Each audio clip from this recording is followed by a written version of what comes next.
Hey, everybody, welcome to Devon County, your source of all things HBO's Lovecraft Country. This is the show with no name, recap and review of an amazing horror series that is brought to us by Misha Green, Jordan Peele, and one J.J. Abrams.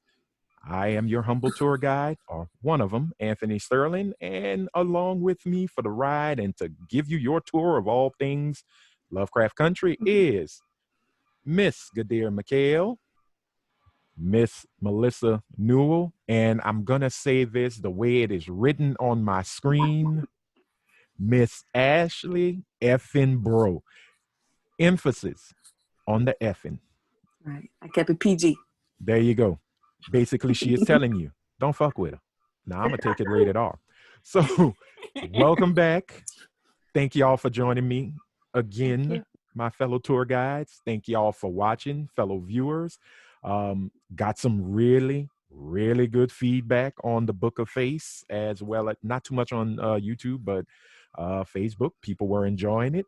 And hopefully they'll continue to enjoy. And like I said, this show, we'll talk about science fiction. We will talk about horror, but most importantly, we will talk about some racism. So if you feel offended by that last one, you are part of the problem. Deal with it. Get some therapy. All right. So episode two. That the title, the title alone is perfect. Whitey's on the Moon. Based on an amazing poem written by the late, great Gil Scott Heron.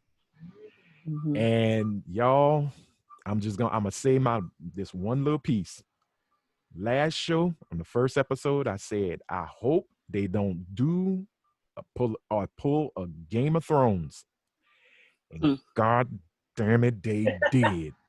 And I am not, and I will say, I am not happy. Misha Green, Jordan Peele, J.J. Goddamn Abrams. I am not happy. Mm-hmm. I sat and watched that episode 4 times, and every time I started playing Mahalia Jackson's "The Upper Room," and I don't appreciate it at all.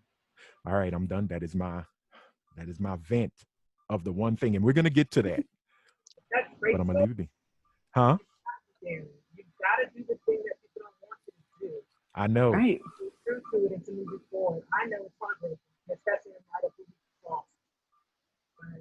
And getting something bigger because that means it's a move. And like you said, we'll get to that. Yeah. So, whoo, all right. Now that I have cleansed myself, my fellow tour guides, how did you feel about episode 2, Whitey's on the Moon? Let's start off. Melissa, make sure you talk loud and clear because you sound a little muffled. Can you hear me clearly now? Yeah, but I know your words are gonna carry some weight, so I'll let you start off first. Oh wow! And I took all kinds of notes. Okay, wow, just wow. Okay, that was Melissa with her feelings on the show. Wow. Wow. Let me start. I always do this thing to where when I'm watching a movie, a series, or something. Like, oh, let me see what the author, the director, was influenced by. Like, you can tell what they've read. Like, The Matrix is a good example of that. You can tell everything, they threw everything. Milton, Allison wanted everything. So here I'm thinking, wow, Misha, the mitochondrial Eve, I'm going to say it. If that was not a reference to the mitochondrial Eve, the progenitor of every single being, i.e. human, in this universe that we know, then I don't know what was. And I'm going to jump way ahead because when Tick, and they were using him to channel all the power, white-haired old man with blue eyes, he saw her. And I thought she was a stand-in in Misha's mind for the mitochondrial Eve to say, guess what? It subverted everything that they have taught us about the Bible. It subverted them trying to take God and making him into their image. Just blew it all out of the water. And I thought, look at this system. I said, look at that, mitochondrial Eve. And that's what I'm going to start with. That's what I'm going to start with. Okay. All right. Out of the water. So you've been blown out the water. I have been baptized in the water of pain, sorrow. So I will refer to Miss Kadir. How did you feel about Whitey's on the Moon, episode 2? Oh my goodness. Yeah, well, I text you immediately after Yeah. I watched it. That was a cry session. I know. I cried because I was pissed. And I don't like how they play with my feelings, and with the murder scene of Letty and then Uncle George. Yeah. Oh, spoiler warning, everybody. If you have not seen this, please don't watch this. Go watch the episode and then come back. But if you watched it, please continue. Sorry, Kadir. Sorry. But yeah, I just felt so many different emotions. I agree with what Melissa said. Like, that was powerful. And it even reflected when, he was like, I get it. And he kind of was like, you are not, worthy of seeing what I see. So yeah, that was my take on it. Okay, yeah. All right. Lord, y'all are more deep than I am, but let's continue. Let's go Atlantis deep. Miss effing bro, you tell us how you feel. See, mine ain't that deep. It's more so like, what is going on? And y'all can't keep doing this to me on like the second episode, people dying and resurrecting and right, bouncing into different dimensions and stuff. So I was like, okay, so here comes the sci-fi. Here comes the Lovecraft stuff, And so I was like, okay, so this is where we're going. Okay. But then it bounced to something else. And then it bounced to the Mason lore and secret societies. And then it bounced to, is this your place? You have a place. We don't want you here, but we can't not have you here. Like, we can't shut you out of a birthright, but we don't want you here, and we're gonna let that be known. But we still need you. So it was like, oh, okay, I see what this is. So yeah, I was just like, oh, so we're doing this. Because when I was writing down my little notes, I was all over the place. I had to start making columns and stuff. Right. Yeah. But I'm here for it. Yeah. I was just like, oh, okay. Oh, okay. And then there was the psychedelic spells where they didn't know what was real and what wasn't. And I love how the uncle just knew right away. He had the warning, but he just knew this. Uncle George, he knew it wasn't real, but I'm gonna play along with it for a little while. This is a nice little dance, but he knew it wasn't real. So I love that element of that in there. So, but it's so much, so I'm gonna stop talking. Can I go back to the mitochondrial Eve for a second? Because I'm not gonna stop you. What's his name? I don't remember the asshole's name too much, but her father. Samuel. Oh, hold on. Samuel Braithwight, who's played by Tony Goldwyn. Plays asshole perfectly. Remember Ghost? Every single movie. Ghost. He was in Ghost. And I was glad how his ass died in He's there. always a sucker. Always a sucker. Oh. I love when an artist or a director gives you the nugget, if you're really paying attention, that the same thing that you're doing is going to cause your ultimate destruction. Because, and I had to write the quote down, when he said, I am not a zealot, Mr. Freeman. The limits of my belief in tradition and ceremony stop at the fact that others believe it. So motherfucker, it was never gonna work because you were never a true believer. Right. And that was a fault because Tick did believe the mitochondrial Eve. So you can't destroy what you didn't create. So you're a con man, plain and simple. Right. You're playing into exactly. You were never gonna, Yeah. You can't ascend. You can't fake the funk, basically. And guess what? And like the mitochondrial Eve, what color are her sons and daughters? We were necessary. You were never necessary to us. That's what that was saying. Yeah, I may go into it a little deeper, but I was like, you gotta understand something. I love the mitochondrial. Right. I think you need to move your mic. Bring your mic closer. Okay, hold on. Technology. Okay, well, while you do that, Can y'all hear me? A little bit I think better. it's the wire. Let me go back around. I got all kind of wires. Oh, don't shock yourself. We need you. I can't lose a tour guide. I can't lose my Guess what? Your ratings would go through the roof if I had to electrocute myself. Okay, we're not even gonna think that way. No, we're not Not gonna do that. happening. People not happening. Can y'all hear me now? Oh, perfect. Perfect. It sounds better. Yeah. Okay, good. I brought it closer. There you go. Yeah. Good job, Because Shay. you're making all these points, child. We need to hear. Okay, People well gonna then be y'all like, did get the point about what he said about the zealot. Did y'all hear that? Yes. Yeah. Yeah. And wait, and I gotta jump his because I limited know we faith jump was his around. undoing. Yeah, I got it. And look, conning everybody else, which reminds me of Agent Orange. But We're not gonna talk about that bruised fruit. but this is Ashley's always they're always bringing up some great points. And I gotta go Uncle George, who knew they were just playing. Can I say that I teared up at the love letter, and especially in light of God rest his soul and the ancestors led him in that procession to carry him on, Chadwick Boseman. When Uncle George grabbed Letty and he grabbed Tick and he held their hands, he goes, no matter what they tell you, no matter this, that, if that wasn't a love letter to us, yes, that was for I the don't know audience. what was. You were a good I do boy, not. and you're an even better man, and look, They want us. fucking Lewis, I don't wrote get that. scared. Exactly. He grabbed them, the ancestor, the elder, saying, look, they want us. even if my journey, which was a foreshadowing, is over, don't you ever let them. Notice his language. He wasn't in the presence. He's like, don't you ever. It almost sounded like I said, something's up. The way but when he grabbed him. It was very future casting. And look, and how it looked, he's bonding the black man to the black woman, how we're all in union, how we're necessary for each other's survival. Each other. Right. And that was a love letter. I know that was a love letter. I absolutely cried.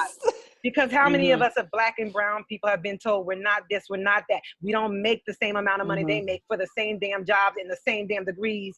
And we're constantly, no, you got to do this. You got to be perfect. If that wasn't a love letter, thank you, Misha. Thank you.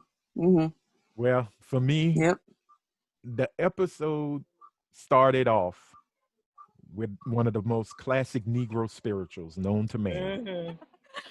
The theme song of the Jeffersons, sang beautifully and elegantly and soulfully by the late, great Janae Dubois. And when I tell you it came on, and the way George busts in the room, hitting his two-step, and you hear where we're moving on up, I sat up and I just went, what the hell are we? Okay, let's go. And then you see Letty. And what I loved about it was, if you listen to the song and you see their movements, they were on beat like Beyonce. Right. And you could see, like, like the whole song says, we're moving on up to the east side to a deluxe apartment in Sky. It's talking about excellence. We've moved up. Right. And it was almost it was a falsehood if you really think about it, because as the show started to progress, like just right after that scene, the forgetfulness of what happened last week or what happened that night. I know. Remember, we were not there, and that false sense of security, that false sense of we got it good. It all changed when you see Tick in that room looking. Man, look, that brother had looked like they had fired him from his job and he wasn't leaving until he get his last check. Right. Y'all gonna give me my check before I leave this bitch. And it was one of those points where I sat down and I went, okay, this is the book, kind of, sort of, but oh wait, where are they taking me with this? What does it all truly mean? And it just started to constantly flow like, wait, this didn't happen in the book, but I'm glad it didn't.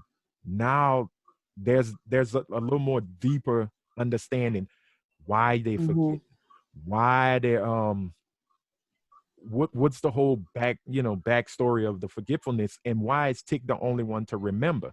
Okay, I read the book, I already know why, but it also became the introduction to the magical Negro. Yep. Waiting for it. And the magical Negro in a very horrible sense, to where it is not, if you watch like the Legend of Badger Fence, Bagger Bag of Vance and Rants, all Bag of that. Rants. Even the help. The magical Negro was very helpful, very loving, and I'm not gonna be I'm gonna be the whole opposite of what Tick was. Tick was a magical Negro that was not going to help you. He was not going to, okay, yeah, here, take my blood. Take what's special about me and abuse it for your own gain. Tick said, give me my damn daddy and let me get the fuck on. You're not getting any of it. So I was like, oh, okay, so this is the magical Negro finally standing up to the broken down, I need your help. Yeah, I need your help, white person, and just telling them straight up, nah, give me my daddy. I'm ready to go home. I'm through with you. And that's my take on that piece. And also the introduction to the Braithwights fully. What I thought was really great. That came from the book. Now the change, I will say the change is this. Samuel had a son and not a daughter. His son was Caleb in the book. And I think what they did was they merged a lot of what Caleb was in the book with Samuel. If I do recommend y'all read the book. Not my tour guides, but people who are watching. And I thought it was a really good merger of both characters. But I'm gonna leave it at this. I think Christina is the ultimate Karen. Hasn't been proven yet, but I think she is the ultimate Karen. Wait, it doesn't have to be proven that she is, but let's go back to what you said. And I'm going to introduce someone else who played on that. And I think it was even George Carlin who mentioned it, but you're talking about how it came on. I caught that through the Jeffersons. But to me, and also that Rant, which is a recurring theme to me it's saying this American dream is not for you. I don't care how black you are. At the end of the day, you still black. So you can have the illusion of this dream that you think you're achieving, but it's not for you and it's not yours. Right. And that's what I was thinking about that, because look, they got everything they wanted. She had the fancy clothes, he had the books. All this stuff. And it gives you, and Edward Albee did that, I think, in Who's Afraid of Virginia Woolf. And I remember reading the play, and then I remember, was it Richard Burton and Elizabeth Taylor? They have this perfect American family. Let's just take it off to white people. And I think it was, they pretended to have a son, because if they didn't have children, then you didn't fully have the American dream. Right. Now bring that back to us. It's not for us. This is an illusion. Oh, get the education. And then it plays to me like respectability politics, i.e. the magical Negro. That's their invention to keep us in line for their purposes, as you said. Right. But when you wake up from that, and what did George Carlin say about you have to be, what do you have to be sleeping to believe in the American dream, or something like that? And it's true. And that's what I thought, oh, we made it up to the East Side High and everybody knows that. But wait a minute. I did X, Y, and Z. This isn't real. And I thought that was a metaphor for the greater thing, that we have a long way to go. And this dream wasn't built for us.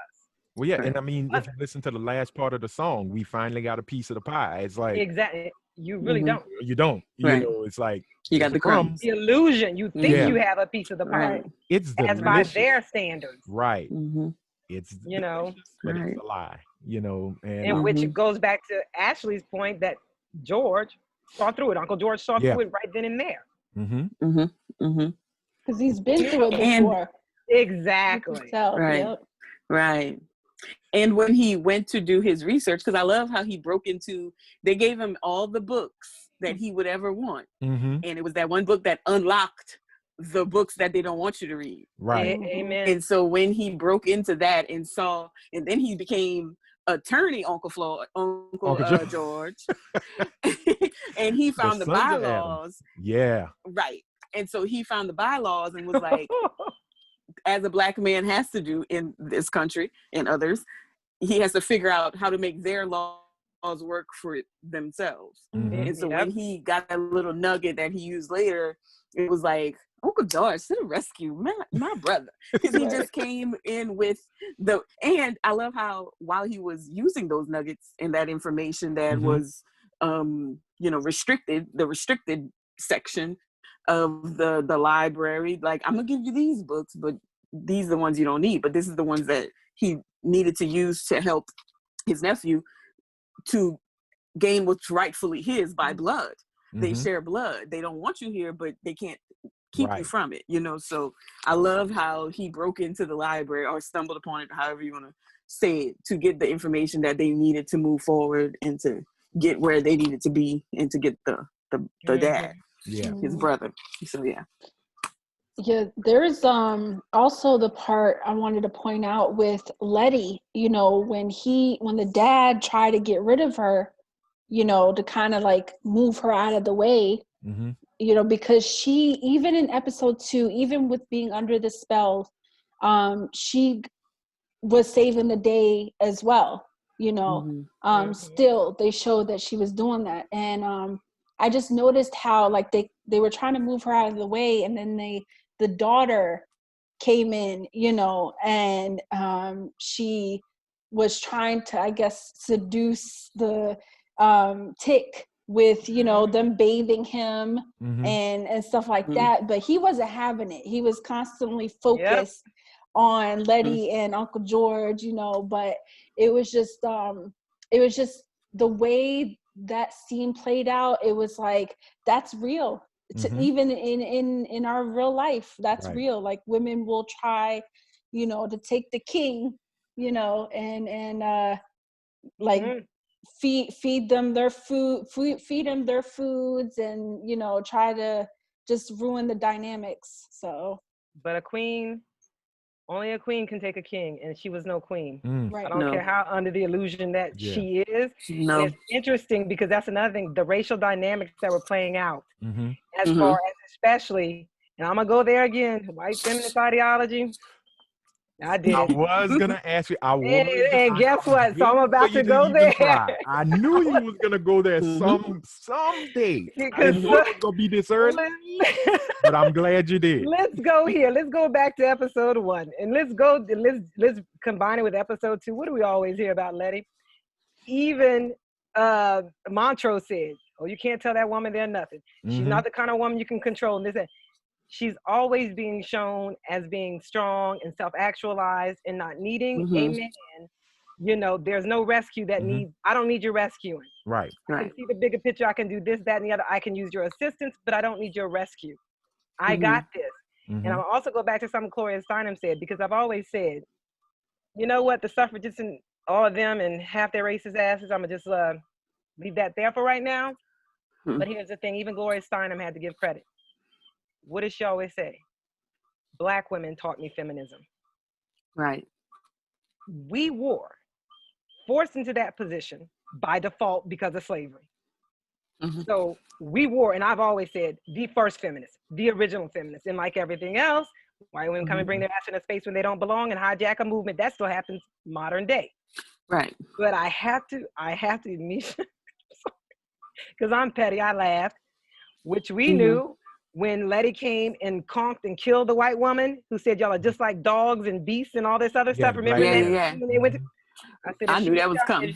If she didn't tell white feminist ideology go to hell, I don't know what scene. Right. I'm petty. Call me petty all you want. The dog lady. Who is she got on my nerves, that dog lady. Odell? Who was racist. And like I said, like allegedly the fair sex. You get no passes. You're just as no good as some of your damn men. Now, they're and you can play under that guise. Assistant slave masters. Right. Exactly. Yeah. Yep. They get no passes. And they need to still reconcile with their part, which they have. Right. So about that Karen comment you made, oh yeah, I'm waiting for that to fully play out. But maybe she'll have some kind of redemption. We'll see. Well, okay. So with that being said, there were new characters that were introduced, and some showed themselves and some paid the price. And like we said, we talked about Dale, who was the grounds keeper of the of Artem. But there was the dog lady. There's a dog lady. Okay. Her name is Dale. Dale. Okay. And I didn't even try to remember her name. Right. Yeah. Well, yeah. That's the type she of people. She became the dog lady. I can't respect you to a point. I want to know your name. The dog lady. And the fact of her, you can see the hatred in her when she was compared the Black Bear comment. You know. Yeah, of course. The blacks. Bears. She even just said blacks at Yeah, one she would point. say the blacks, Yeah. and she was talking about the bears, but you know good and damn well She was looking she was them talking dead in about their black face. people. Oh yeah, you know, because blacks they're very smart, and it goes back to good old Eustace Hunt. If you think about it, when he said, "Oh, you a smart nigga," you still, no matter how you have to debase me, or you think you're gonna debase me, you still got to put that adjective, that word, smart, which means 9 times out of 10, I'm 100 times better than you. Exactly. So doesn't bother Burn. me as much. Yeah, it kills them inside. You know, it's like it eats them. Yeah, Like crispy inside. oh yeah, it's a cancer. Yeah, they to tight. They real That tight. burning in that stomach. Yep. You know, like Yeah, how you know. dare someone I think is inferior Right. Think he's superior. The false Yeah. God I created and said that he allegedly said all the sons of Ham, sons and daughters of Ham, all these, but that what I, and this is the thing, deep down they know it's a lie that they willingly ascribe to. They know it's a lie. Right. When that truth confronts that lie, like you said, they can't take it. They're burnt to a crisp inside. Yeah. They can't stand it. Yep. So The and I like audacity. what you just said though. And you look, Tick, I'm gonna go there. Natalie wouldn't know kryptonite, no way, no how. Wouldn't know kryptonite for that brother. No. Like it was still all about Letty and this, that, and the other. Right. And this is the thing, Natalie was trying to lead him astray. You mean Christina? Yeah, Christina. Yeah, looking for a friend. And then try to debase him by having him bathed in front of her, and he still didn't break. Yeah. He still didn't break. And you know the thing about that scene, since we we're floating around it, I'm not even floating around it, we're addressing it.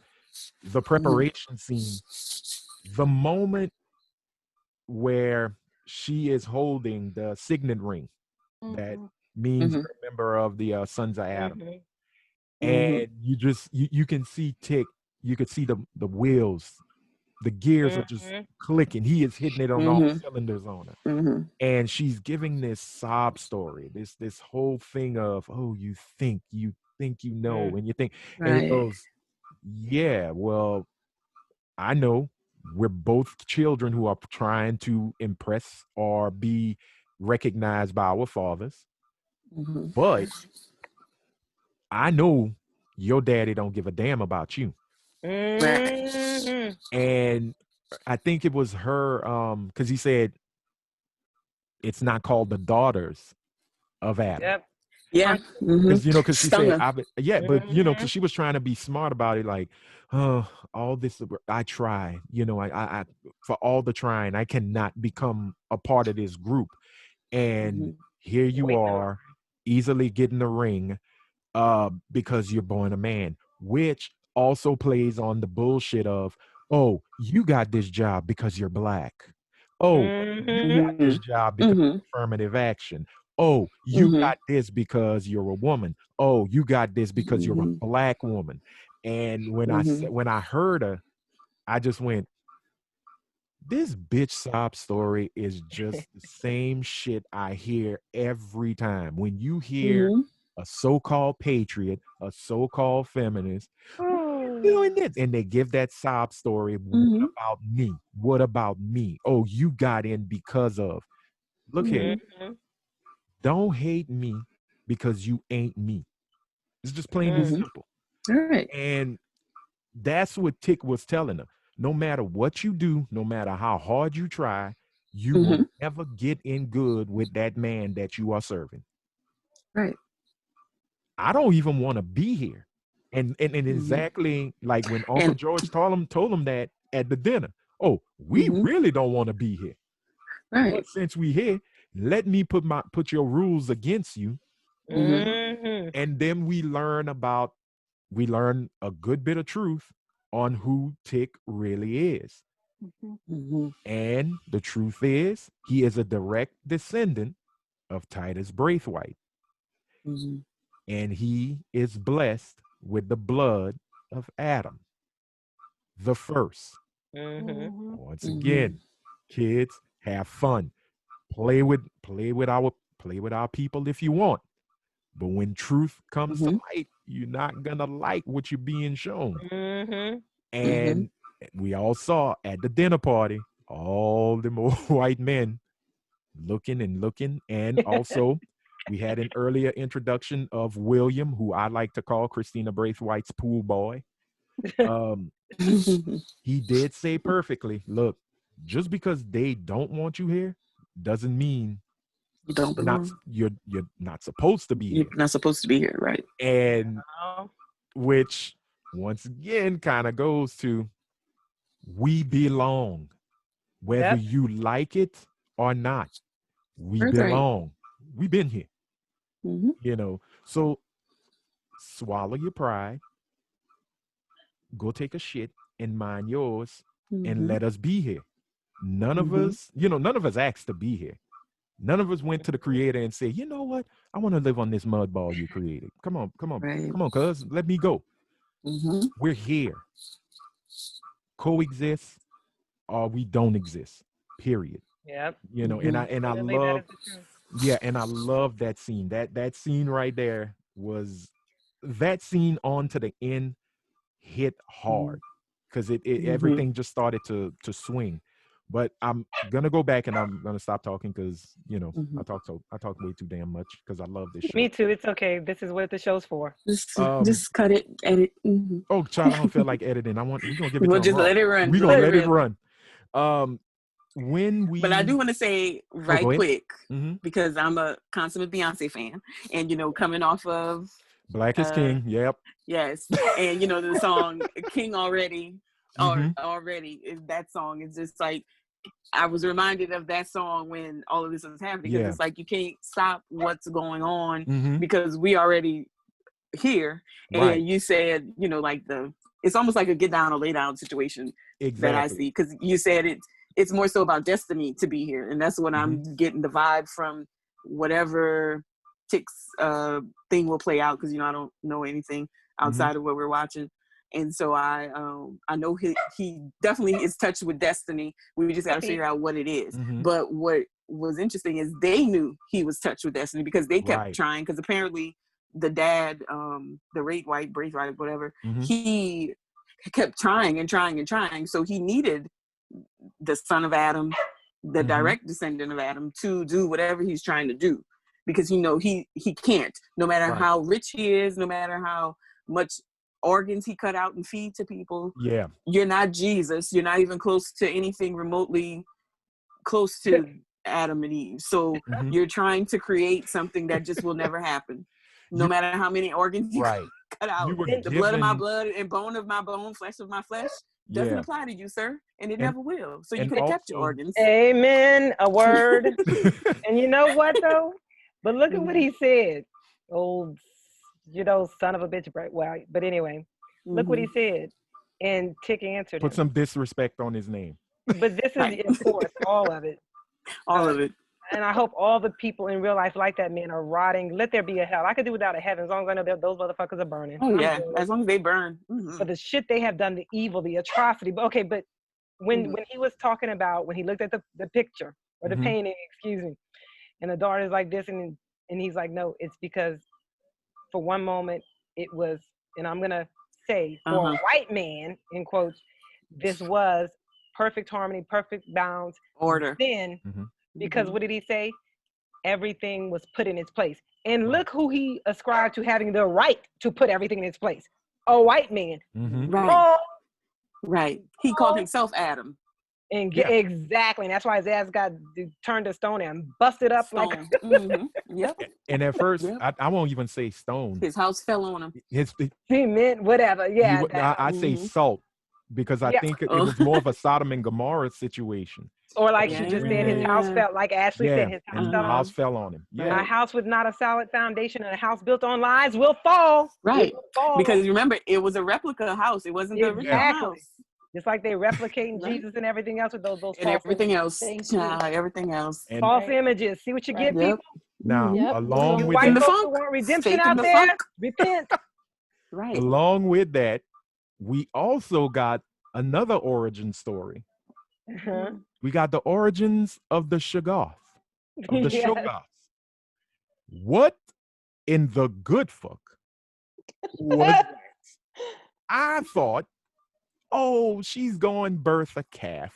I I know. wanted That to thing. see a cute little calf, moo, just pull it I didn't out. even want to see that. I was like, why are we here? Yeah, What is happening? They subverting what's shit, going This on? huh? barnyard stuff. I was like, Lord, this taking us And, everywhere. and what got me, I was sitting there, I was going, oh, okay. So she this, because she said, it's my first time. And I'm like, Mother of Chagoth. oh. And then that little ugly ass worm came out that ass. Slimy thing. And the little eyes was like, and I just went, well, baby. Oh, you ugly. And Mhm. oh, that's how they make them. Mhm. Okay, That Misha? was gross. Okay, Ugh. that was truly Jordan Peele them and Misha Green probably high Yeah. on something and saying, Right. let's make cows have them. We Yeah, can yeah. do that. And I can believe that We conversation need 60 happened. seconds. Yes. We need 60 seconds of 60 seconds something. to So kill. let's But you know the symbolism with like they experiment with any and everything. Mm-hmm. And in that sense they use the cow, but really they use humans, they use everything on this planet, Mhm. for their Yep. Everything is up for grabs. right. Mhm. Yeah, and that was And so disgusting. It right. was. I Yeah, know. And to me, it showed the sinister side of her. Because to me, if it was an actual cow she was helping bring to life, it would have, I guess, softened her up for me. Some empathy, But maybe? then, yeah. Or been like, oh, okay, so she's just a country girl with witchy powers. But then when it was a creature, I was just like, oh, okay, so she really evil. Like, there's no, I don't Just see no redeeming anything with this Right. lady here. fully complicit in the patriarchy, the white male patriarchy. Right. yeah, And giving Yeah, birth to monsters. right. And the fact that nobody, she expressed the hate that she feels, that she gets, that no matter what I try, I'm not gonna be anything in this group or whatever because I'm not a male. But so she's creating her own world, right. Mhm. and you're Mhm. gonna use it for her own pleasure, but it's so disgusting. No, I Yeah. know that. I don't like that. I have a weak stomach. Well, I was like, Yeah. hold your weak stomach, ladies and gentlemen. I do have a special guest. Let's see if Uh-oh. they will join us. Hopefully soon. You see, it's connecting. Hello, internets. Hopefully. Ladies and gentlemen, this is my special guest, cosplayer, amazing artist. Hopefully, we get to see her face. Ladies and gentlemen, Miss Lieris Cross, welcome to Devon County. I hope you are there, and I hope there she is. Hello. Miss Lieris Cross. hello. Hello. She is my Instagram buddy. She did me a solid when I was doing This Week in Geek before it got canceled. I'm not mad about that. I just state the facts. She Life did, happens. yeah, exactly. She did some awesome Star Wars cosplay, and I was like, all right, you my friend. So you're gonna come on this show hopefully soon, and Puppy. just like Dana them, I got her in. She's in the fold. Everybody Here say hi to Lieris. Hi, Lieris. Hello. Hi, beautiful people. Hi. Yes, I know beautiful people. You do. Goodness. So Y'all excuse my dog. I'm sorry if y'all hear that. I'm in the No, back. my puppy's around here somewhere. oh, see, everybody got Say a hi. dog somewhere. Oh, mine's black and Dog. white too. But he's ignoring me. He won't come. Yeah, my fat baby is sleeping. And look, Aw. my nephew dog is chilling in the Yes, cut. We right. bought him a bed today.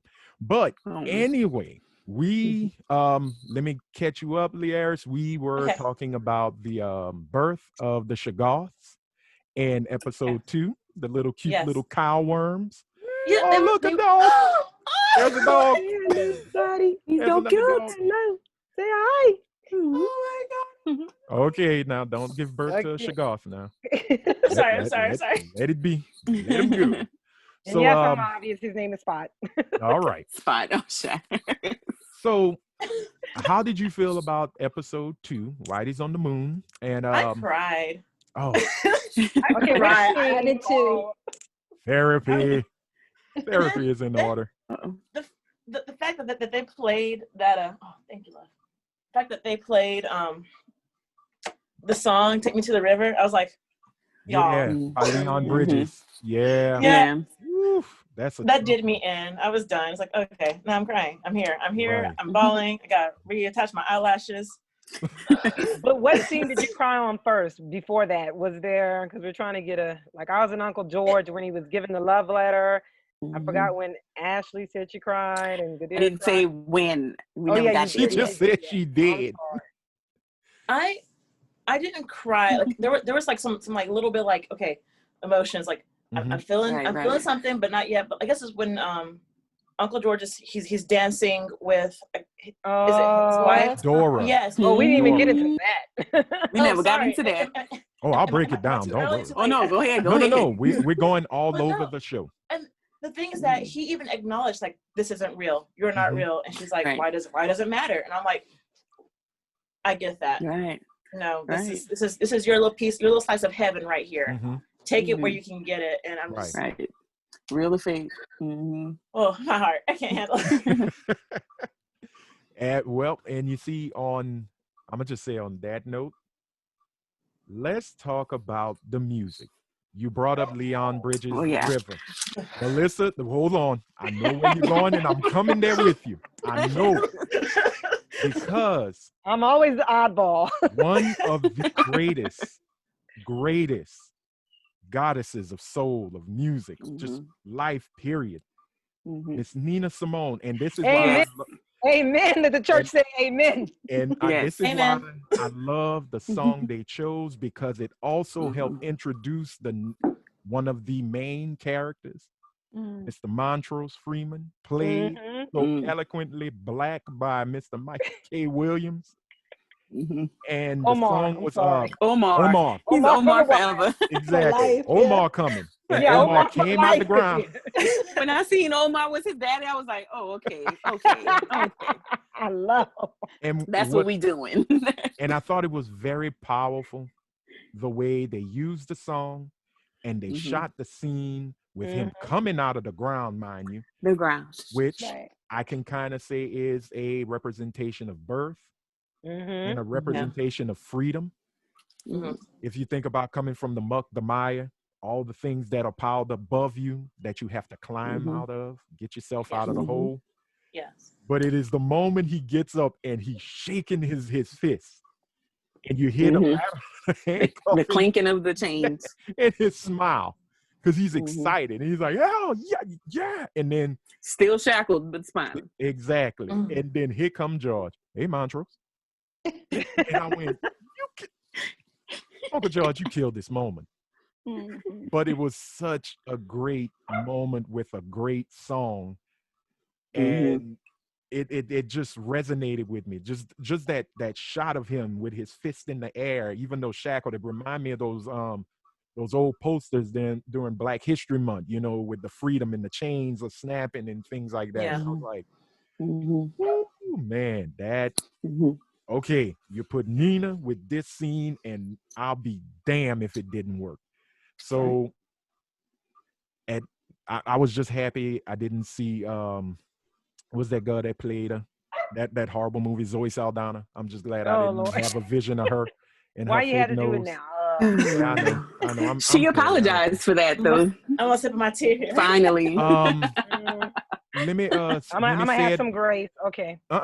I will say it like the great Lisa of Lisa and Cult Jam. Apology is not accepted. Yeah, she knew better. And y'all know the rest of the song of all. Don't cry now. Yeah, don't cry now, boo. You knew better. But can we please, because you just totally, and I don't mind because I love you. I'm glad because you encapsulated Nina perfectly.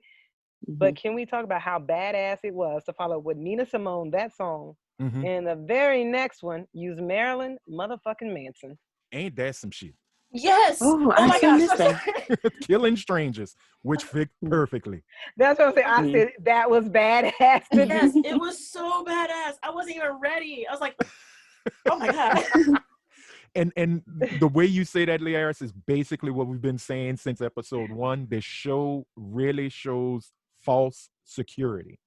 Right. We right. got the Like, power of Nina, the power of Montrose coming out of the ground, finding his freedom. We got a little laugh moment from George, which came with a little bit of anger from Montrose and, you know, a little friction.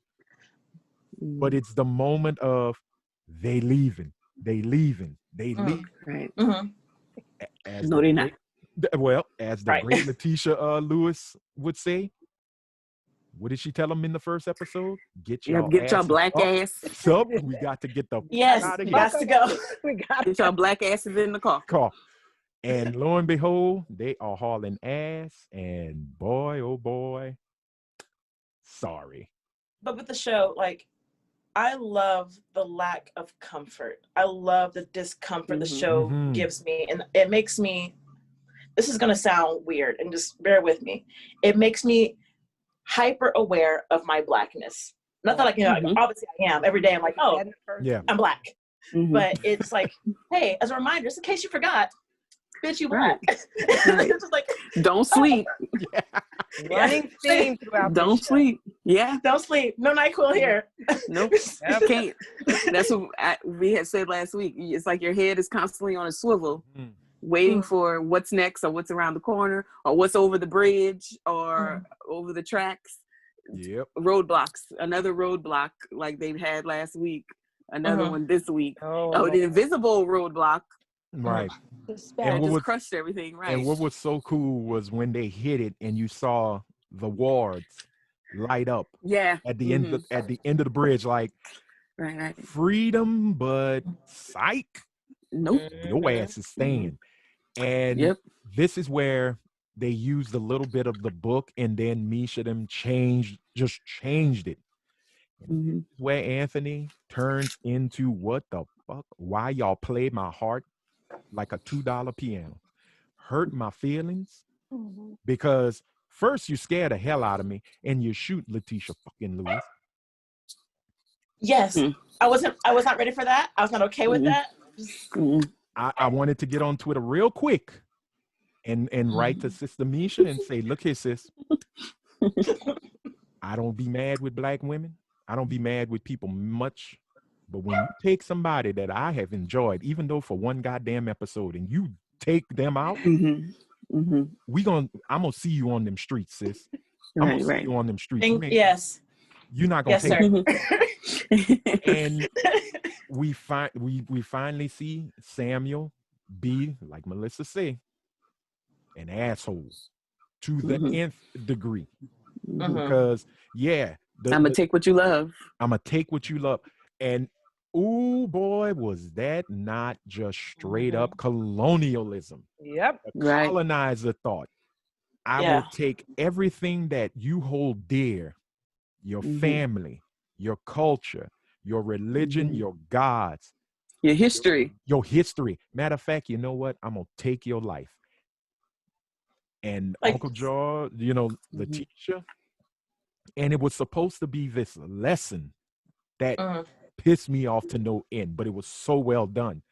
When he looked at Atticus and said, now, who else do you choose to fall at the folly of your choices? Or if he wouldn't have looked at George, I'd have been okay if he'd have shot Montrose, because Montrose gets shot in the book. Spoilers. But I didn't know. How could you? Can we talk about Montrose for a second before we go even further here? Tell me, you know what? That wasn't a classic reaction of a black person when Montrose said, "Boy, when you ever listen to me," you know what I mean? Like, why you here? Like, that was such pure comedy. Like, he gonna curse out the people who came to rescue him. I ain't your goddamn right. You still got shackles on. Like, we got people that are trying to murder us. We need to get out of here. But we're gonna have our black moment and argue that for like 5 minutes. Right. So I could be right. I thought that's pure comedy, but it's true. And because we all would have been doing quintessential black. Exactly. I'm about to tell you all about yourself. Exactly. Like, just for a minute, yo, we gotta get I don't care. I just came out the ground. Since when you got to listen to me, boy. Yeah. Since when you listen. And for me, is when George said, "Oh, I'm sorry, Gadir, go ahead." Oh no, I'm sorry. I wanted to say, like, I appreciated the part in that scene where Uncle George listened to take from the first episode and was like, well, you didn't look out for me. you know, but in that scene, he stood Mhm. up for him. Yeah. And Yeah. I just like that how Uncle George Don't talk to is the boy like growing. that. Yeah, and Right. he Yep. listens. He Good listens catch. Right. very well. Great Mhm. point. Great And point. for me, it was Mhm. when, you know, like you said, there was the comedy. And it was the part where George said, "Man, we here to rescue you. I rescued my own damn self." And That's I'm what like, I was saying. I'm like, Like, good Lord, you are truly an old man. And this is why in the book they say it perfectly. Montrose is only 43 years old, but in Mhm. Jim Crow years, 43 is 80 something years. It's yeah, right. the Been around a experiences. long time. Yeah, Right. the And See, experiences that's you what get I to like about. Oh, sorry. I'm oh sorry. no, No, go ahead. because go. I was just gonna make the joke of, you know, if you look at pictures of your parents when they were younger, they look Yeah. older, not in a bad Right. way. Yeah. They No, no, look no. like Mhm. full grown ass adults, Right. and you kind of like, well, Right. how is that? They've seen things that we haven't seen. They've been through things that we haven't been Exactly. through. So Right. they age, their age and their wisdom is enhanced Right. tenfold, Mhm. where Right. we all Right. look like Mhm. children because we Right. Yeah. haven't been through what they've been We all through. baby faced. Right. Exactly. Right. We baby faced with, you know, milk behind our ears, you know, all Yeah, milk exactly. behind our ears. Bread smell But like Similac. that part in the show. Oh, I'm sorry. My bunny just flopped over. It's really cute. But that part in the show, I loved it because even the comedic parts, there was at least for me, there was like a dark underlining. Like, Mm-hmm. yes, Mhm. he made a joke, you know, coming out of the ground. Like he still made a joke and made, like, you know, made us laugh. Sometimes there was like, growing up, I remember like my dad being very prideful, and Black Mhm. pride being a very like big thing. Like Mhm. Black man's Mhm. pride is everything to him, and Mhm. that was kind of like, oh, I'm laughing, but this is familiar, and Mhm. there's a dark underlining of like, even though he's been in the ground or whatever, we have to respect his feelings as a Black man, and like, Right. No, I yeah. get that.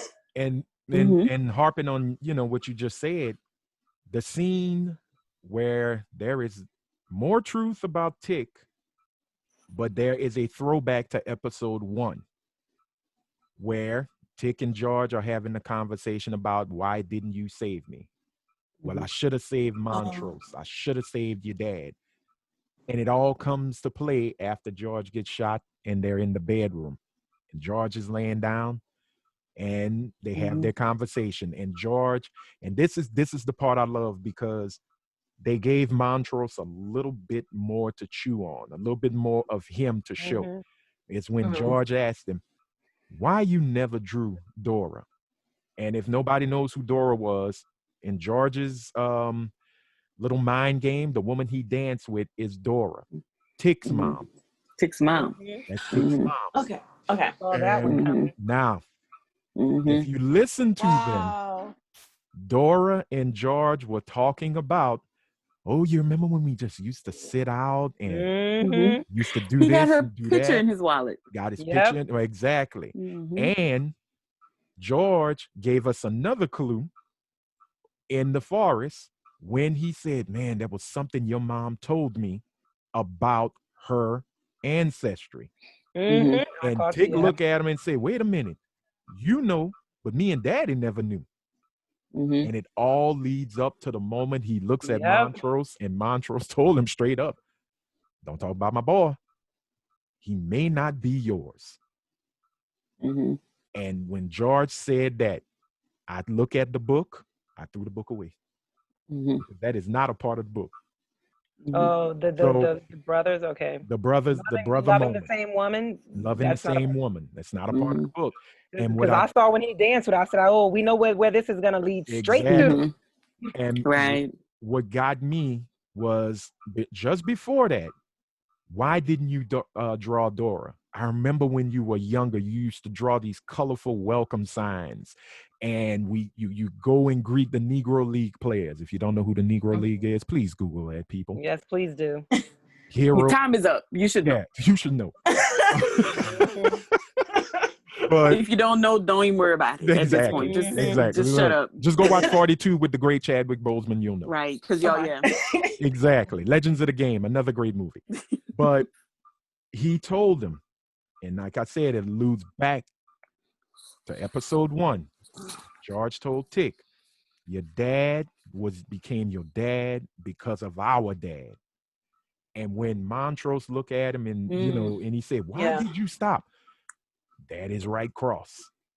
A right hook. I don't remember the punch terminology, but the right fact it was Mm-hmm. beaten out of him. The joy, because you, like George kept saying, you were such a joyful boy. You were full of love and joy. Daddy beat it out of me. Mm-hmm. That right there struck volumes. Like it hit me hard, and I was like, whew, I'm so glad I never had a father like that.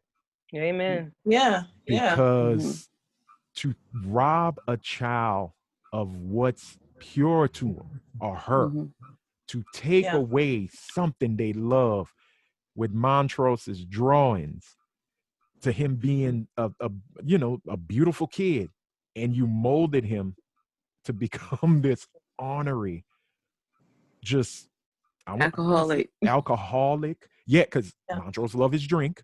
Mm-hmm. You self-medicating. Right. You destroyed. Who knows what Montrose would have been? Montrose would have been maybe the Basquiat before Basquiat with his art. It's like George. George became a great writer, and he came up with, the Safe Negro Traveling Guy. Now we see Tick. Tick became an army man. He became a defender, a warrior. But that was because he had to escape and break the cycle of what Montrose brought to him, and but what George couldn't take him out of. Oh, sorry. Oh no, go ahead. I was saying, but even with Tick though, like, I have a lot of respect for people that choose to be in the military, to choose to sacrifice, to do a selfless act as serving your country. But during that time, especially during that time, to feel that to feel like he must serve a country that doesn't even love him or like him. That's that's too much. I can't even fathom. Like I can say that I get the luxury of living in a world where the dislike of me is at least sugar coated. To grow up in a world that this character is living in, and to still be fighting for a country that doesn't love you, that's blatantly doesn't. And you know what? And let's take this a step further here. Yeah. To go and serve a country that showed it didn't love you, but also to serve a country that made a promise only for you to come back home and they broke that fucking promise. Right. Yes. Right. Yeah. Right. Redlining and lack of education, equal education. They broke all the promises they ever made to you. Right. And you know what? You see, and it reminds me, and I'm gonna throw back to one of the movie reviews that you can see on the Show with No Name YouTube channel, The Five Bloods, done by plug it. Put it in the socket, light it up. If you've seen The Five Bloods, if you haven't, please, I implore you, just watch it. It is making a note right now. One of Spike Lee's good movies, one of his best. Delroy Lindo's character is sort of is what every Black soldier, and I don't care, I know there's some who are very patriotic and that patriotism blinds them to the fact, or doesn't blind them to the fact, they use it as a shield to go through what we see as racist in this country.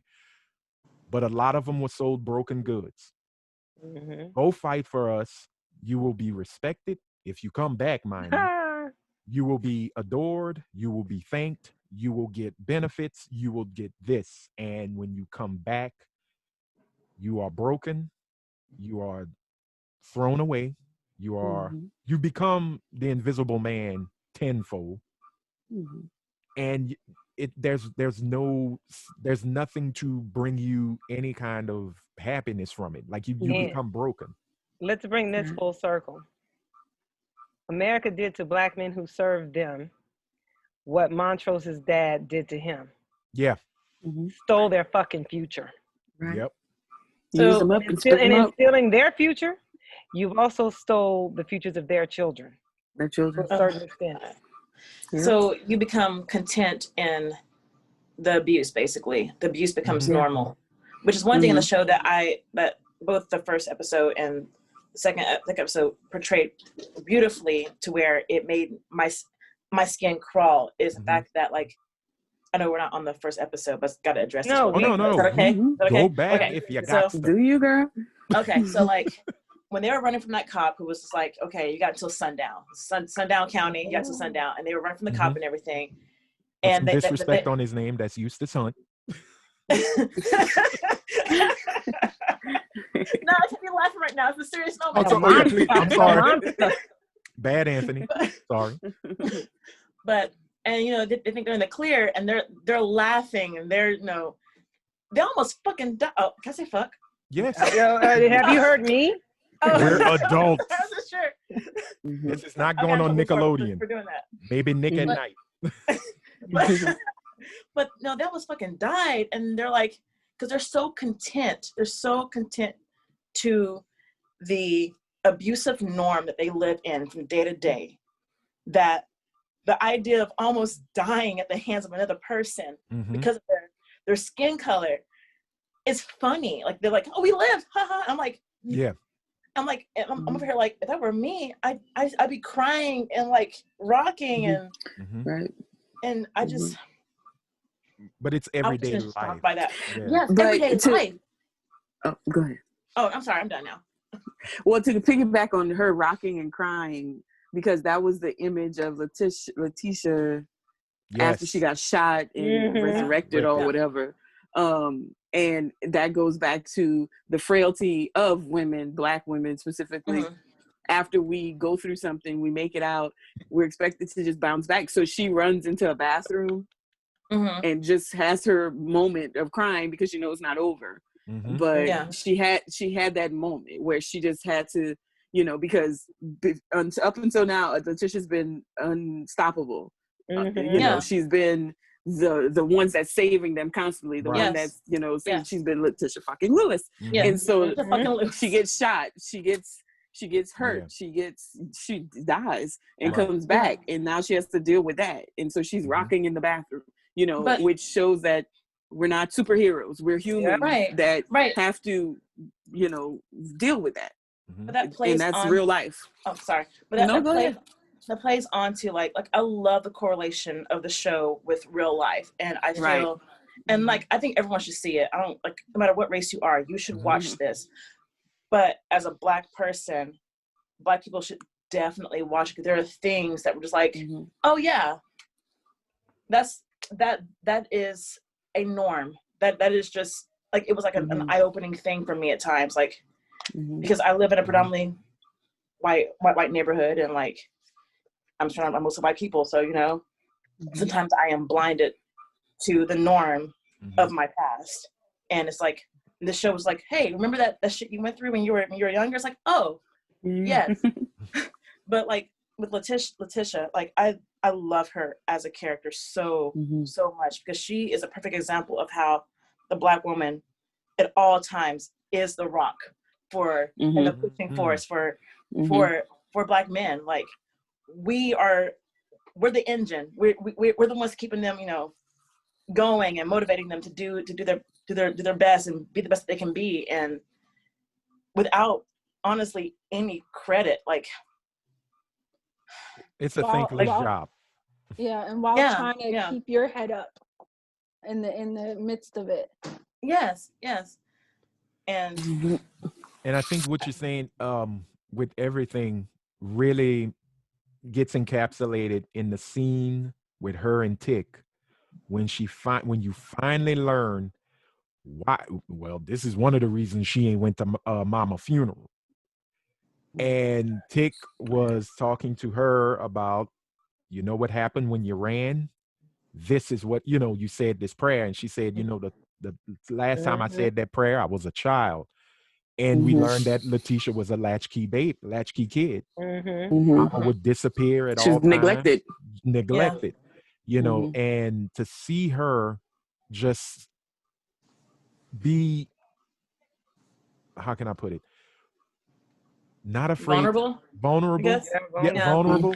But also, if I'm your rock, you're my rock. Yeah. Right. And it's, like Tick became her rock for that moment. Yeah. Because like he told her, I had faith in you. And you remember what you said. You said this prayer, and she said, "Oh, damn! Well, the last time I said it," and then you get this, this nugget of who Letitia, a piece of what why Letitia is Letitia, and it really it was well shot. It was just well done, and I really appreciate them doing that because it made Letitia not just the badass super sister. Right. She is a human being, and she's gonna have feelings. Yeah.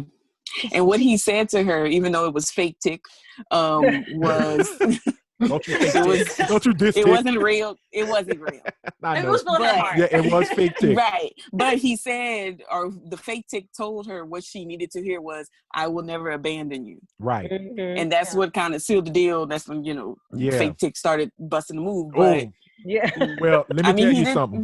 His anaconda the shirt off. I don't wasn't mad. want none unless it got buns. He just can't. He just got I was not expecting that, but when he got to the pants, I said, "Oh, are we going?" I was saying all of that just to say that disappointment. That's what we want to hear as far as Black women. Right. We want to hear that you will never abandon us as a Black man.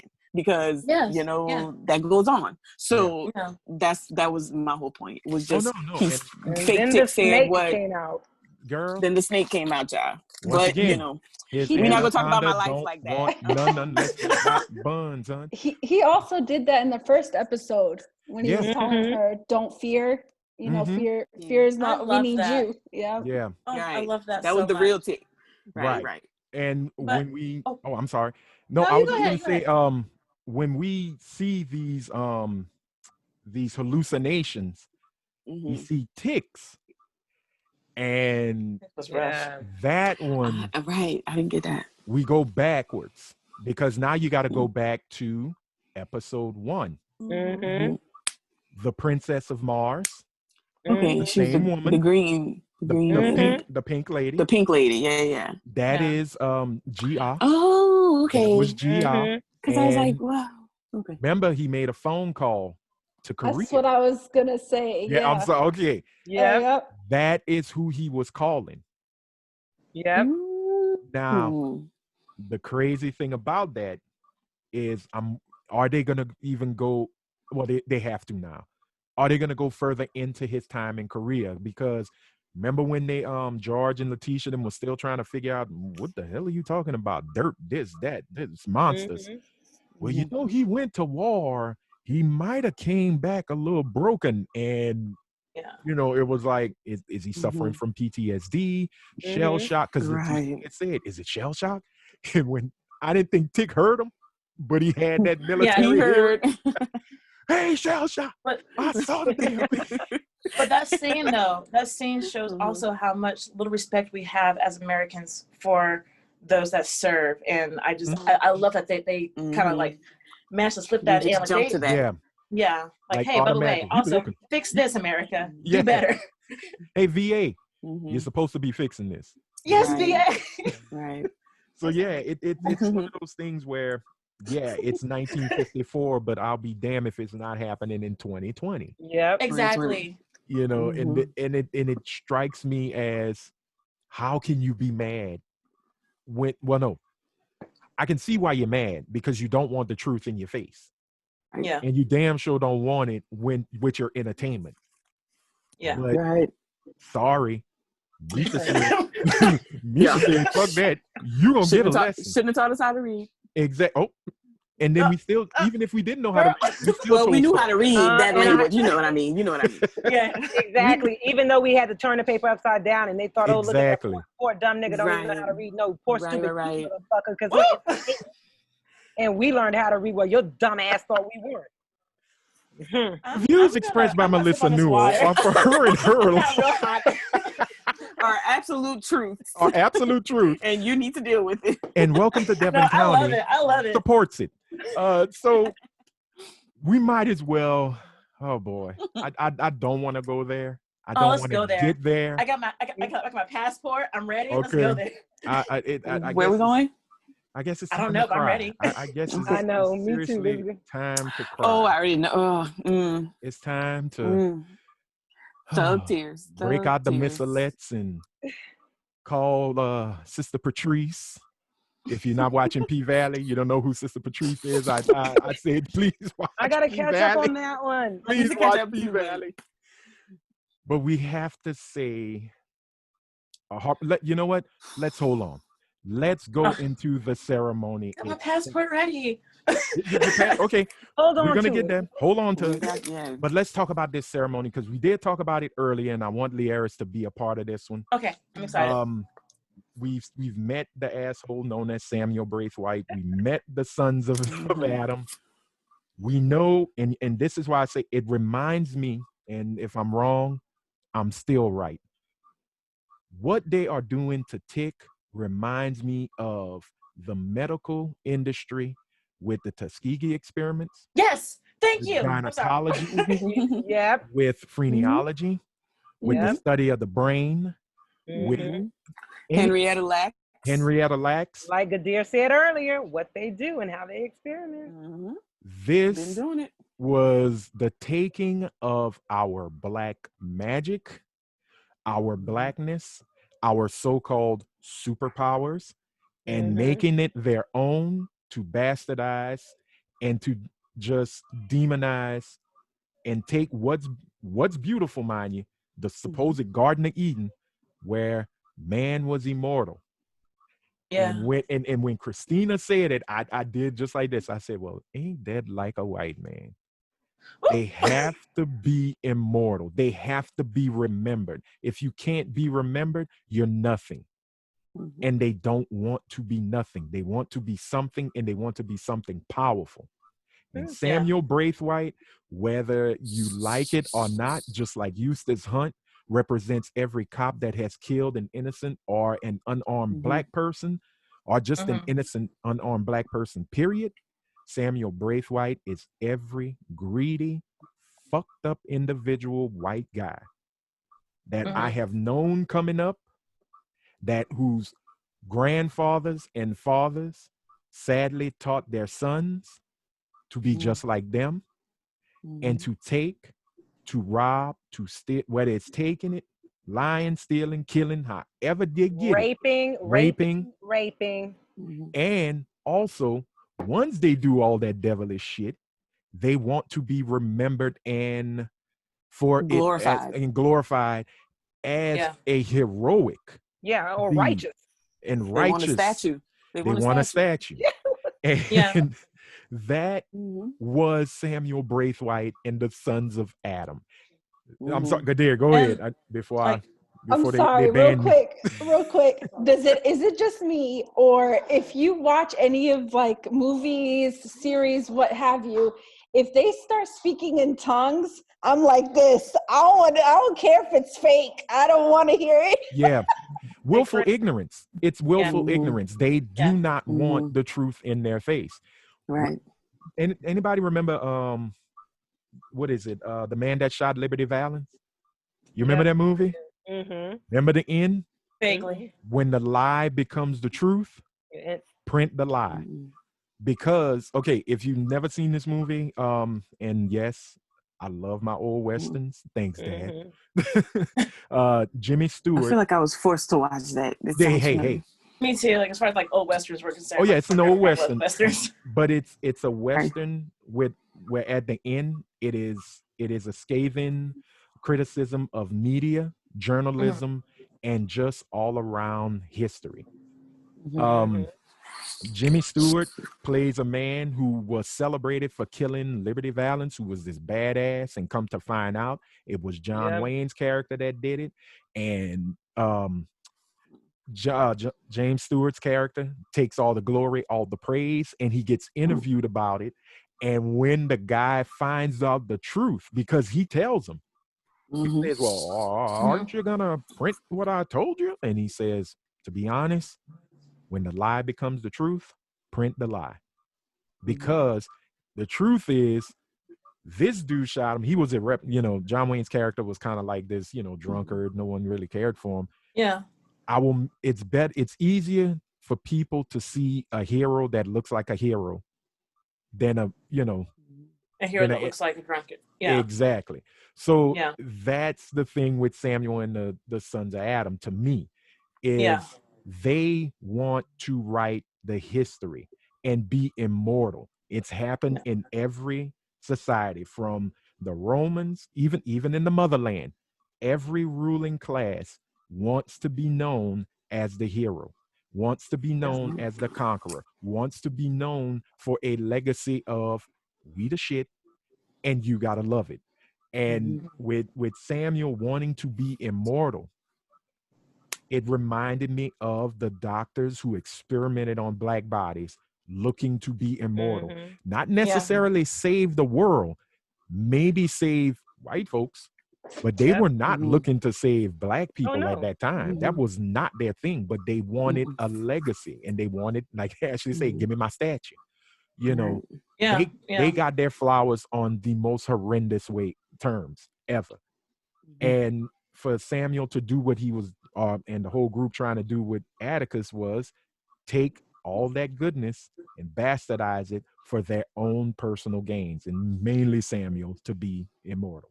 But again, the mitochondrial Eve, the black woman showed up. Hold up. In a minute, motherfucker. I'm about to drop this house on y'all right quick. You follow me. Exactly. I'm not a witch, though. I don't want a house. I'm sorry, I'm being stupid. Well, okay. Your mitochondrial Eve. Do y'all know who that was? Actually, kind of. No, go ahead. Everything. A group of anthropologists, scientists said that in this region in Africa, basically, and I'm going to paraphrase wildly here because I don't know how long we've gone over right now, but it's basically that they believe that all humankind comes from this woman. Yeah. Yes. Okay. So I do know this. Yes. So there we go, and that's why he saw who he saw. Right, but he saw his, because her sons and daughters look like tits. Hold on, Ashley. Who was it? His mother? Go back into the forest. Titus Braithwight was always good and kind to those who worked for him. Oh, yeah. That okay. was Hannah. The mitochondrial Eve, that was Hannah. Hannah is Tick's great grandmother. That is Dora. That's his maternal grandmother, great grandmother. Right. She is the one who survived the initial house burning autonomous equinox explosion. Because if you notice that, and what I love, and that's also symbolic as well, as she ran, fire encircled her, while it was also showing Tick, this is how you get your black ass out of here. Right. Come on, boy. Get your ass on. And can I say, that run Tick did, if that wasn't a true black man, scared as hell, I'm out of here run, he ain't looking back, I'm gone run. Right. I changed my name. Right. You know. So that was Hannah. That was that was Titus Braithwaite's little Sally Heming. Is it Sally Heming that was with Jefferson, Thomas Jefferson? Yeah. That's his Sally. He raped her. Right.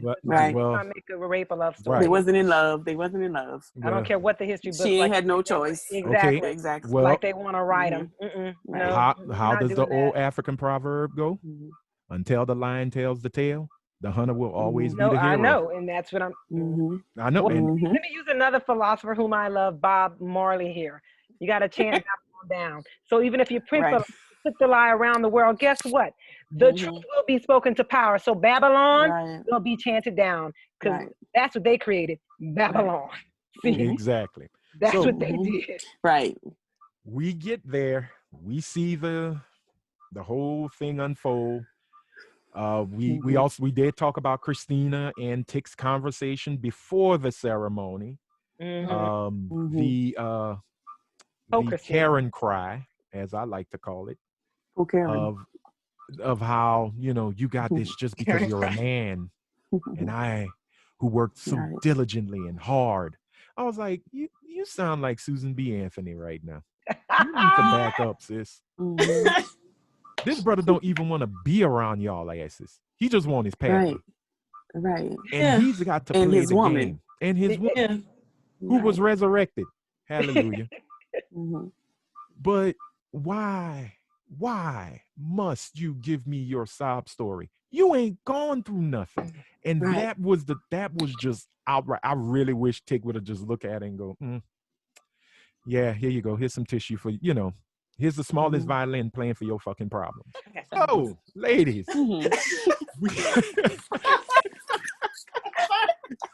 We have fun on this thing, y'all. The house has come down. The house has come down. The house has fallen.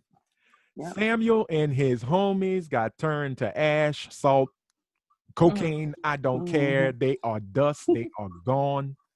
Right. Tick has found his way through his great ancestor Hannah, who, as Melissa would say, is the mitochondrial Eve. My ancestors always have your back. The answer, boss, segment.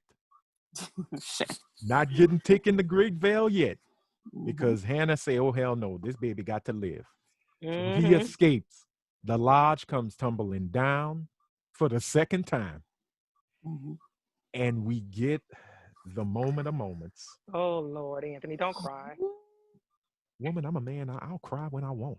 Yeah, you're right. You're right. I'm joking. Men should cry. If a man wants to cry, let him cry. Yeah, I know he's gonna cry. We don't. Men tears are beautiful. They are. But I'm an ugly cry. Melissa knows. But and the reason the tears hit, and it's like I said in episode 1. If you haven't seen episode 1 of Devon County, please click the card up here. See how I'm plugging? Plug. And we got you. Plug away. Plug. I need a bell. The father figure. And I know Montrose is Tick's dad, but Uncle George is exactly. No, you're correct. You are correct. But it might be Uncle George who was his dad. But it might be. It could be, because the secret. He may not be yours. We done talked about that motherfucking mom. I'm like, Bob, hey. Like he told him, you may have a bullet in your gut. I was like, Omar. Macho's got bad nerves. Back up. Yeah. Here's some whiskey, bro. Oh, yeah. But we sadly had to say goodbye to the father figure, Uncle George. And it hit me. I don't think, but it still like, hit. It still hit. Put a little juice on it, fine. Yeah, just sprinkle a little juice. Put a band-aid. Tussin. Give it. There you go. Give him some tussin. Some mongrel. Some mongrel. Not the mongrel tea. Hit it with the mongrel. You're all. Corona, death. Falling apart. I do like them true old black grandma. Bar, go get that Makira comb and go put that on your leg. Go. Just sprinkle some glee. Put that right down that wound. You're gonna wake up. But it was sad because the shot itself, because they pretty much gave it to us. If we move him, he's gonna bleed out. It don't matter. Let's go. George is like, it don't matter. Get her out of here. Right. The wizard was dead, so can't bring him back. Can't bring him back. Yeah. And it was the shot of Montrose holding George that just punched me. Yeah. Because now you see, I thought it was a beautiful moment because you saw two brothers. Brothers keeper. Brothers keeper. Yeah. You saw a moment where no matter how much they might have fought in their younger years, all the way up through Dora and Tick, whatever, still blood, still family, and I got you till the end. Yeah. And then, like Liara said, the song. Yeah, and when you played, because it wasn't enough for them to do that. They had to put the song in. Like, shit, that's just wrong. And I'm sorry. Can I say Tick's crying? That's me. Ugly crying. No, but I love that though. I love that because how often, like, think about like in entertainment and movies and cinema, how often do you see a black man cry? True. Denzel was black men aren't allowed to cry. It's usually one tear in the glory. one single tear. Yeah. Because black men are so strong they can't cry. You know, they're the epitome of masculinity, and that's just not fair to black men that may be more sensitive. Like, watch Black Panther with me and find that's a fallacy. Bruh, Right. I'll watch it with you right now. I'll ball tears. Y'all heard the news, right? Yo, Yeah. Oh yeah, we Yeah. talked about. Oh yeah. That's gonna be another Zoom call. Oh Okay, yeah. okay. Sorry. Well, the moment that okay. All right. Yes. Yes.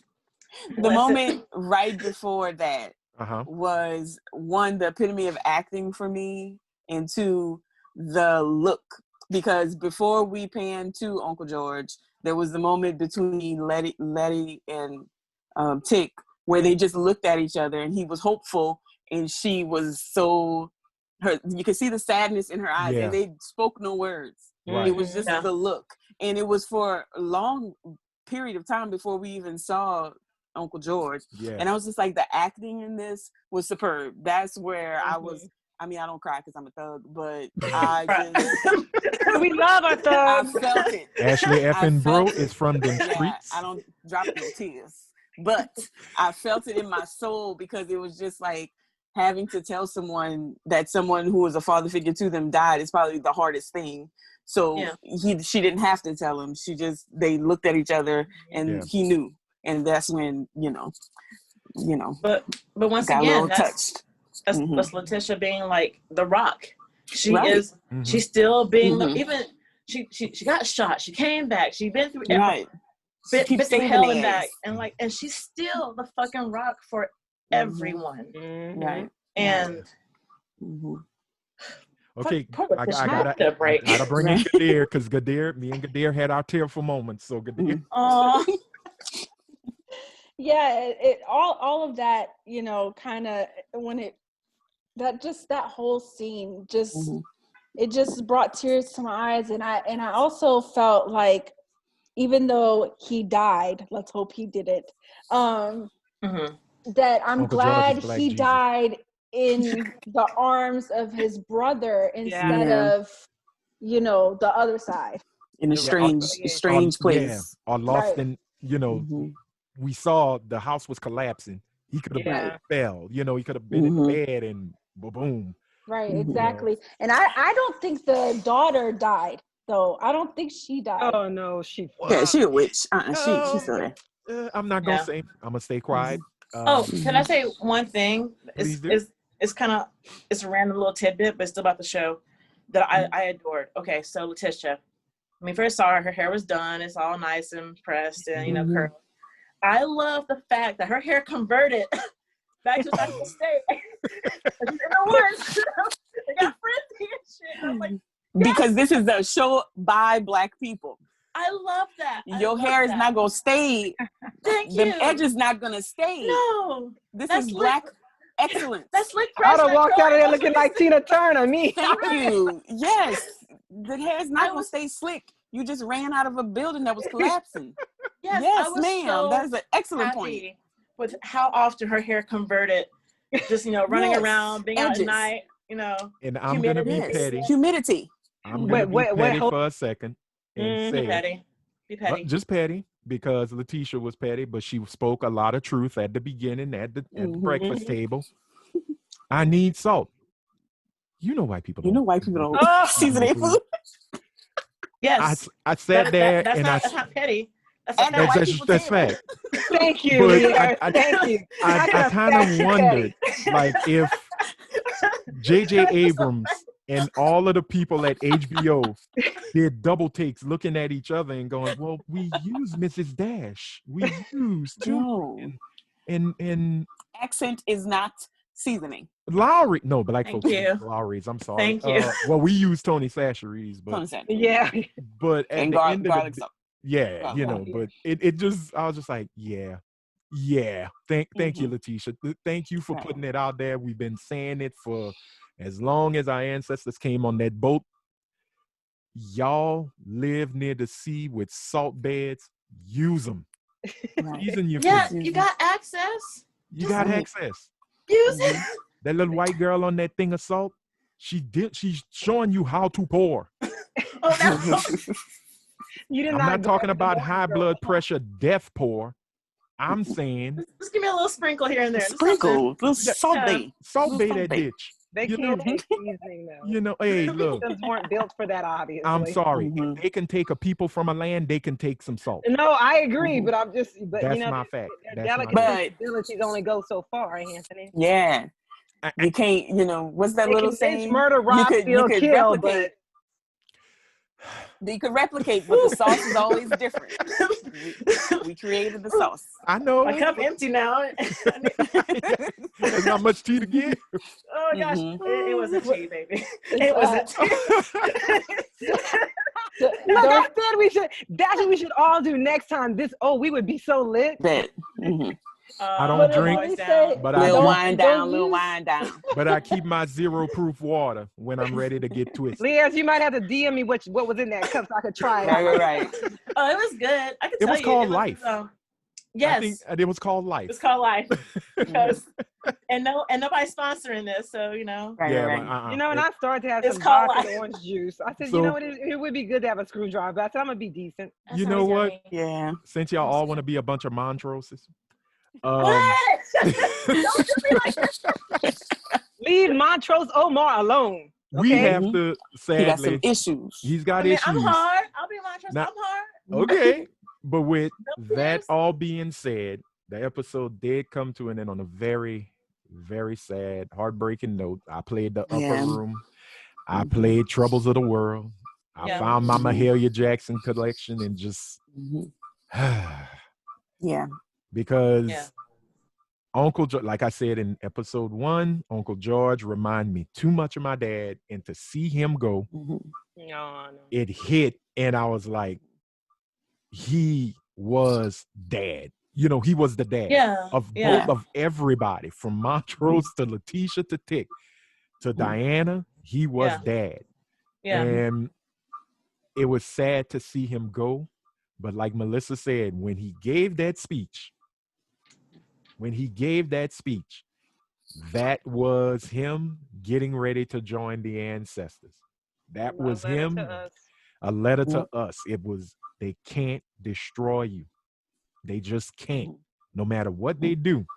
And I hope for everybody who's watching, welcome to Devon County, and hopefully saw episode 2, you take what he said and you hold on to that. Because everything that was said in that scene is the absolute goddamn truth. Amen. Mhm. And you know what, Aunt? I will say this.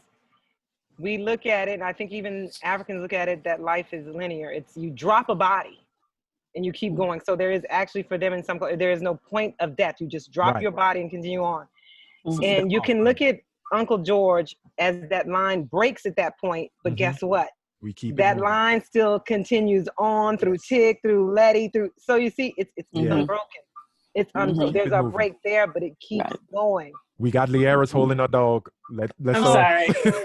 he kept begging me, like, picked up, so I can. We're getting a little sad here, but it was a wonderful episode. Hey, baby. It did end on a sad note. But with that said, I want to talk. Did y'all see the scenes of the next episode? Because no, I didn't see them. Like I cried and then I ran away. And that is fine. I feel you. I get it. Because we can't all be Ashley effing bros. We all come hard. I'm gonna do one tear. I love you, Ashley. I really do. Ashley walk around like there's two things I don't need. Ashley, though. There's two things I ain't never seen: a turtle with speed and a nigga I need. That's Ashley broke. I'm so stealing it. Oh yeah. Can I, sis? Can I? Thank you. Shout out to the great Freddie Gibbs for that. Right. Let me get a man who I can say that to. No, I'm kidding. Right. Right now. Oh God, we need to put that on a shirt. No, exes, like, y'all say that. Like 5 years. But... There you go.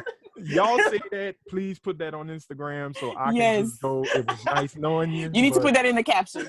Yeah. No, put that on yours. I'm Ashley effing bro. Two things I ain't never seen was a turtle with speed and a nigga I need. So perfect. All right, so episode 3, we are going into, and this is just a tease, and I know we're going to talk about it next week. This is a Letty episode. And it is what? I'm sorry, what episode? Letty. Letty. This is all Letty. This is Letitia. Letty Okay. and Ruby. Okay. Letitia. Okay. I'm sorry, because they call it Letty.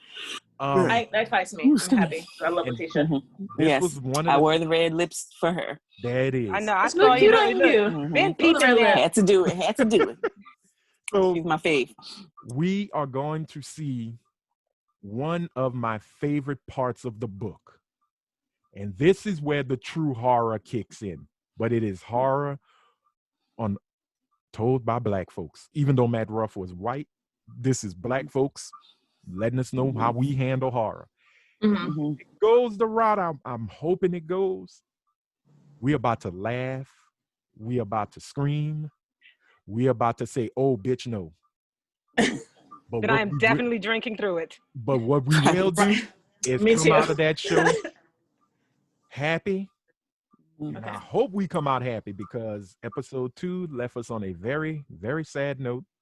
So I think now it's time for not say a palate cleanser, but a little bit of a Black joy to kind of alleviate us from the Black pain.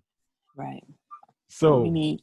episode 3, we will see, and there's no spoilers, but we will see the Winthrop house. And if you read the book, you know some fun shit is about to jump off. So with that being said, the sun is going down, ladies and gentlemen. And we all know Devon County is a sundown kind of county, which means it's time to get your Black ass up out of here. So with that, I am your tour guide, Anthony Sterling, along with my amazing group of other tour guides, Miss Gadir McHale, Melissa Newell, the lovely Liaris Cross, who has now joined us and is now a solidified tour guide, and hopefully she comes I'll bring back. the booze. I'll be drinking with you, sis. All right. Hey. And last, but certainly not goddamn least, Miss Ashley effing bro. And like I said, this woman gonna tell you that thing she ain't never seen is a turtle with feet and a niggle. Nigga, I need. Hey. I love y'all, truly. I really do. So to You know, all like you y'all are men, my best please, friends now, for real. Oh, Y'all yes, my best most friends. definitely. I don't know if you knew that already, but I already Yeah, solidified yo, that. you're like me. All Oh right. yeah, you You in here, girl. You in there. You yeah, in there. exactly. You So took the beer fellas, as all y'all. We said it the first time. Right, as right. you can see, all of these ladies, independent, strong, amazing, they are my Gorgeous. gorgeous. Girl, look, Also, yeah, we gorgeous. Don't stop, dilute stop our kissing beauty. y'all ass right now. Let me, please. Call it what it is. Y'all, stop stating the obvious. I want to hear the obvious. Okay. Right. That's what all women want. Gorgeous, By the way. amazing. Start there. They are more than just women of color. They are women of excellence. Thank you. And I am but a lowly brother who am proud to call them my friends. We Oh, stand And by I you. hope, we love you, Aunt. We love Woo, you. woo, woo. Oh whoop, shit. whoop. Yeah, grab your tissue. Uncle George dead. Damn it, I'm gonna do me. And some of us can still be excellent with potty mouths. There you go. Thank you. Because a fuck is a fuck and smartness is everything. Hey, I'm a foul mouth lady, and I'm proud to be. That is. exactly. So, in closing, before we leave, I want to dedicate this show to the great Chadwick Boseman. We lost him See, I'm gonna fucking cry again. I can't handle that. We recorded Saturday. We lost him Friday evening. At the age of 43 to colon cancer. So to that I say, fuck you, cancer. Yes. Mr. Boseman, I want to say thank you for giving us your light, your talent, your passion in every project you've done. May the ancestors carry you to a peaceful journey where you can run forever. You will always be Damisi Sarki. If you don't know what that means, that is the panther. You will always be a king. And you have given us a path to follow. And you have given young Black children something to aspire to. So to you, I say thank you. May you rest in power. As well as the great Big Cliff Robinson. You know what? Trailblazer. Should have been a champion, but Michael Jordan, oh well, we're not going. They're like I say about the ancestors, Anthony. when it's all of our time, Mhm. they grab us and we're in that procession. There we and go. We're walking amongst kings and queens. Mhm. And so, while you may cry, while we may shed a tear, we will celebrate your lives. We will celebrate everything you have done, and we will go forth and become better people. Because, like Maya Angelou said, when you know better, you do better. Treat So, each God other. damn it, go do better. On that note, you know the drill. Wash your hands, wash your feet, wash your ass. Wear a damn mask. This is Welcome to Devon County. But now you are sadly leaving this bitch. Good night. Good life. Thank you for watching.